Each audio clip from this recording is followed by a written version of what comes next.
नमस्कार, गोड्डा झार न्यूज में आप सबों का स्वागत है। आइए जानते हैं झारखंड के लगभग सभी जिलों के छोटे बड़े मुख्य खबरों को। झारखंड में पंचायत चुनाव को लेकर तैयारी तेज, मई जून में हो सकता है इलेक्शन।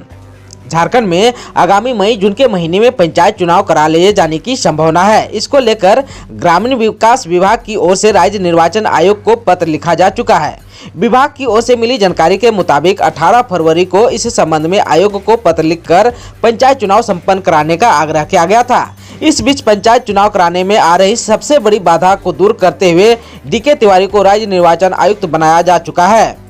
वे खुद अलग अलग जिलों का दौरा कर पंचायत चुनाव की तैयारियों को अंतिम रूप देने में जुटे हैं। इसके तहत आरक्षण, रोस्टर और परिसीमन समेत अन्य जरूरी कार्यों को अंतिम रूप दिया जा रहा है। राज्य निर्वाचन आयुक्त की ओर से यह भी भरोसा दिलाया गया है कि जल्द से जल्द पंचायत चुनाव करा लिए जाएंगे। उन्होंने कहा कि पंचायत चुनाव कराने के लिए बहुत सारी तैयारियां पूरी करनी पड़ती है। उन सारी आवश्यक तैयारियों को पूरा किया जा रहा है। इससे पहले राज्य सरकार की ओर से 7 जनवरी 2021 को अधिसूचना जारी कर पंचायती राज्य संस्थाओं के लिए कार्यकारी समिति का गठन किया गया है।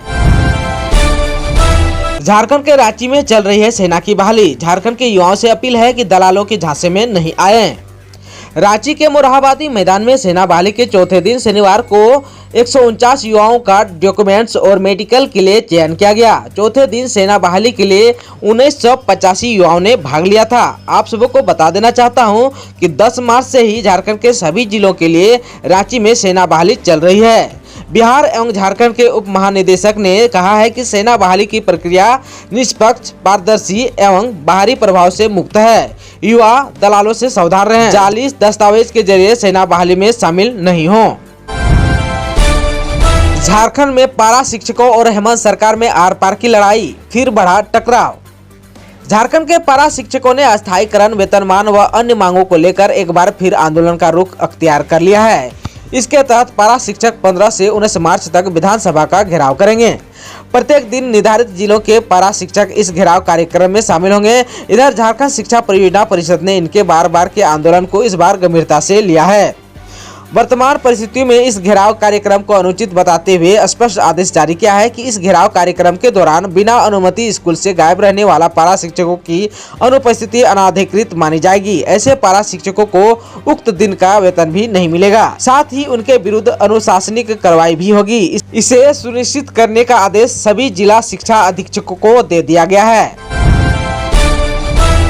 हरियाणा की तरह ही झारखंड में भी प्राइवेट नौकरियों में स्थानीयों को मिलेगा 75% आरक्षण। झारखंड के हेमंत सोरेन सरकार ने एक बड़े फैसले के तहत हरियाणा सरकार के तर्ज पर राज्य के निजी क्षेत्र में 30,000 रुपये तक के प्रतिमाह वेतन वाले पदों में 75% पद स्थानीय लोगों के लिए आरक्षित करने का मन बना लिया है, जिसकी घोषणा सरकार सोमवार को विधानसभा में कर सकती है। इसके अलावा सरकार ने तकनीकी शिक्षा प्राप्त बेरोजगार युवाओं को 5,000 रुपये बेरोजगारी भत्ता देने का भी मन बना लिया है। इसकी भी घोषणा विधानसभा में ही किए जाने की संभावना है। मालूम हो कि हाल में हरियाणा में भी स्थानीय युवाओं को नौकरी में आरक्षण देने का फैसला लिया गया था। झारखंड में खाली पड़े हैं लाखों पद, लेकिन सरकारी नौकरियों के लिए तरस रहे हैं यहाँ के युवा। वित्त विभाग के अनुसार विभिन्न विभागों में 5,25,115 पद सृजित हैं, जिनमें से मात्र 1,95,255 पदों पर लोग काम कर रहे हैं। शेष 3,29,860 पद रिक्त पड़े हैं। इस तरह से लगभग सभी विभागों में सृजित पद के विरुद्ध आधे से भी कम कार्यबल रहने के कारण यहाँ काम कर रहे अधिकारियों और कर्मचारियों पर अतिरिक्त बोझ है, जिसके कारण कई विकास योजनाओं के प्रभावित होने के साथ ही राजस्व संग्रह का भी काम प्रभावित हो रहा है। खबर है झारखंड के रांची से। रांची में लाभुकों के बीच ग्रीन राशन कार्ड का वितरण, सीओ ने राशन दुकानदारों को दिया निर्देश। रांची के उपायुक्त छवि रंजन के निर्देश के आलोक में झारखंड राज्य खाद्य सुरक्षा योजना के तहत ग्रीन राशन कार्ड का वितरण किया गया। शनिवार को अरगोड़ा अंचल में वार्ड संख्या 11, 12, 24, 27, 36, 42, 43, 47, 48, 49, 50 एवं 51 तथा बड़गई अंचल में वार्ड संख्या 4 से 10 के लाभुकों को राशन कार्ड दिया गया। शुक्रवार को रांची के 4 अंचलों के लाभुकों के बीच राशन कार्ड वितरण किया गया। नगरी अंचल में वार्ड संख्या 37 से 41, नामकुन अंचल में वार्ड संख्या 52 से 53, शहर अंचल में वार्ड संख्या 13, 23, 29, 44 से 46 तक एवं हेल्थ अंचल में वार्ड संख्या 1, 2, 3, 28, 30 से 35 तक के लाभुकों को ग्रीन राशन कार्ड दिया गया। खबर है झारखंड के पलामू से। पीएम आवास योजना में रिश्वत मांगना पड़ा भारी, पलामू डीसी ने 24 घंटे के अंदर की कार्रवाई।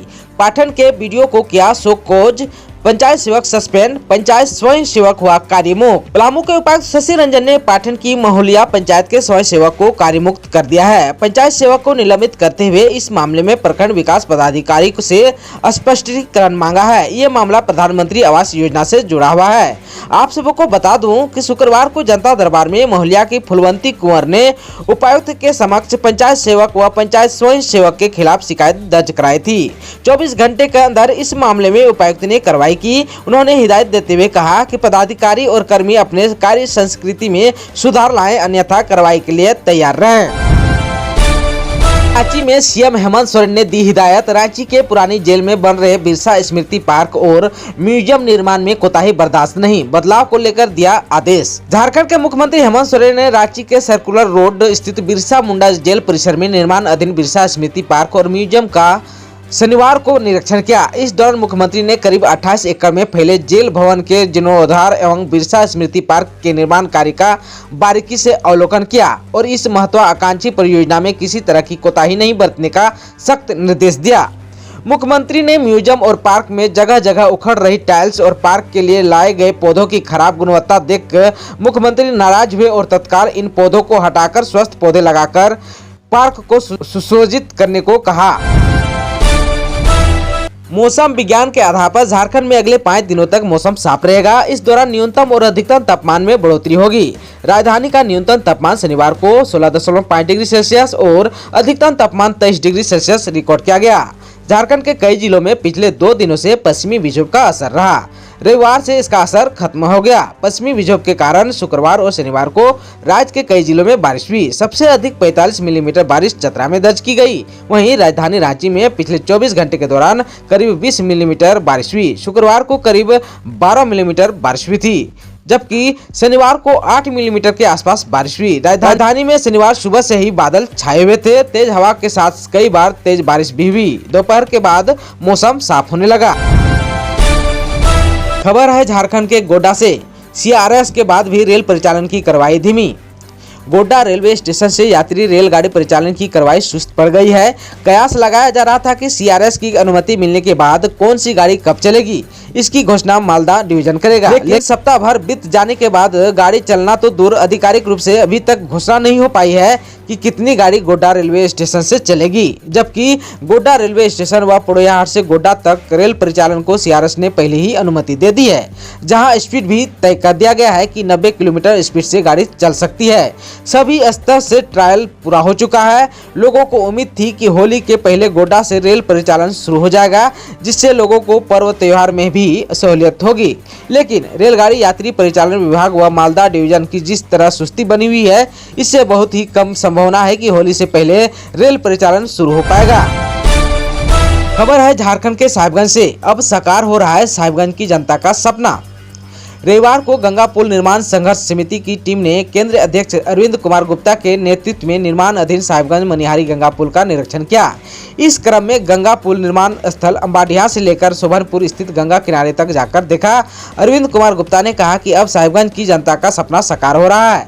गंगा पुल निर्माण के लिए पिलर का निर्माण कार्य आरंभ हो गया।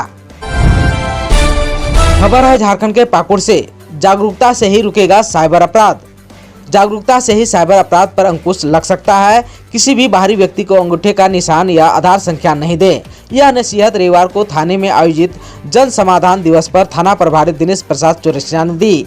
इस दौरान कई मामलों का भी निपटारा किया गया। खबर है झारखंड के देवघर से दिल्ली, मुंबई समेत कई शहरों के लिए एयर इंडिया की विमान भरेगी उड़ान। देवघर एयरपोर्ट का काम अंतिम चरण पर पहुंच रहा है। उस अनुसार देवघर एयरपोर्ट से हवाई सेवा शुरू करने के लिए एयरलाइंस कंपनियों की रुचि बढ़ती जा रही है। स्पाइस जेट व एयर एशिया के बाद अब एयर इंडिया भी देवघर एयरपोर्ट से हवाई सेवा शुरू करने की तैयारी में है। एयर इंडिया ने देवघर एयरपोर्ट से दिल्ली, मुंबई, चेन्नई व बेंगलुरु तक हवाई सेवा शुरू करने के लिए तैयार हैं। गोड्डा सांसद डॉक्टर निशिकांत दुबे ने एयर इंडिया के चेयरमैन राजीव बंसल से वार्ता कर देवघर एयरपोर्ट से हवाई सेवा शुरू करने का प्रस्ताव दिया, जिस पर चेयरमैन श्री बंसल ने सहमति जता दी है। खबर है झारखंड के धनबाद से, पढ़ना लिखना अभियान के तहत 120 घंटे में 11,000 को बनाया जाएगा साक्षर। नव भारत साक्षर कार्यक्रम पढ़ना लिखना अभियान वित्त वर्ष 2020-21 के लिए वित्त वर्ष 2021-22 से भारत सरकार की ओर से नव भारत साक्षर कार्यक्रम प्रारंभ किया जाएगा। उसके पूर्व वर्तमान लक्ष्य को पूरा करने का निर्देश दिया गया है। प्रखंड स्तर, प्रखंड स्तर और पंचायत स्तर पर वॉलंटियर, शिक्षक, स्कूल कॉलेज के छात्र, एनसीसी, एनएसएस के स्वयंसेवक, सेवानिवृत्त शिक्षकों का चयन करते हुए 2 दिनों के अंदर सूची मांगी गई है। इसके लिए बीआरपी, सीआरपी, बीपीओ तथा बीओ को जवाबदेही सौंपी गई है।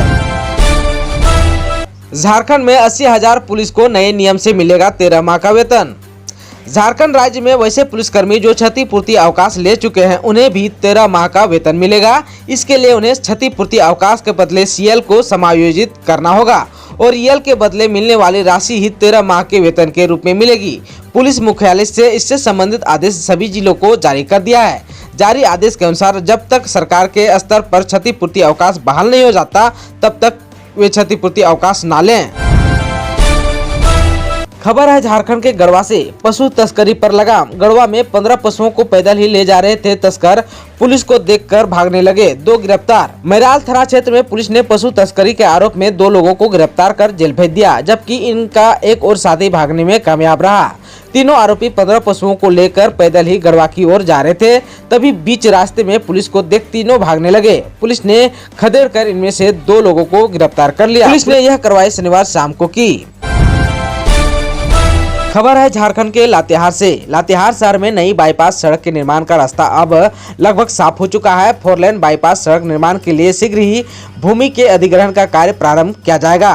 भारतीय राष्ट्रीय राजमार्ग प्राधिकरण रांची के प्रबंधक ने बताया कि लातेहार में बाईपास सड़क का निर्माण NH 75 के दूसरे पैकेज यानी कि 95 किलोमीटर से लेकर 145 किलोमीटर के अंतर्गत पड़ता है। जो पैकेज 1 में पुरू से उदयपुरा के बीच जो पड़ता है, घने जंगल व कोयले की खान होने की वजह से दोनों पैकेजों का संरक्षण निर्धारित नहीं हो पाया है। गौरतलब हो कि लातेहार से होकर बिहार, मध्य प्रदेश, उत्तर प्रदेश व छत्तीसगढ़ के लिए प्रतिदिन सैकड़ों बड़े छोटे वाहनों का आवागमन होता है। इन्हें अब जाम से मुक्त मिलेगी। इसके साथ ही आज के समाचारों में बस इतना ही। हमें दीजिए इजाजत। नमस्कार।